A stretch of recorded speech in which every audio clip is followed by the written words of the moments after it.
فيض من الأخلاق وطيب يسكن الأعماق لأني مؤمن دوما مثالي سيد الأخلاق السلام عليكم. xilliyadii u dambeeyay waxaa batay caalamka oo dhan dad ka cabanaya hurdo xumo. dadka qaarkood waxay sheegaan saacadihii loogu talagalay inay seexanba oo ay seexdaan saacado kooban. dadka qaarkoodna waxay sheegaan saacadihii loogu talagalay inay seexdaan laakiin inay hurdada ka helin wax raaxa.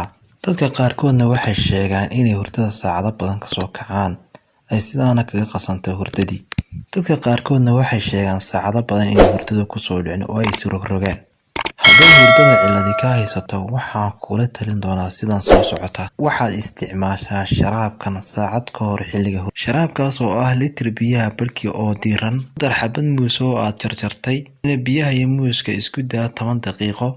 10 daqiiqo kadibna kusii daro hal qaado oo qorfaay oo aad shiiday. kadibna sharaabka waxaad cabtaa xilliga hurdada saacad ka hor. waxaad arki doontaa isbedelka ku yimaada nidaamkaaga hurdo. saddexdan shay oo la isku daray faa'iidadooda intaa kuma koobneen. waxayna yareeyaan miisaanka saa'idka iyo baruurta jidhka saaran.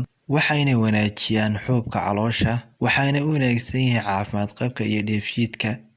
waxayna jidhka siiyaan awood iyo karti fara badan. waxayna wanaajiyaan caafimaad qabka lafaha iyo jidhka iyo weliba kalagoosyada jidhka. waxayna siiyaan jidhka borotiinada iyo faytamiinada jidhka muhiimka u ah. waxayna kor u qaadaan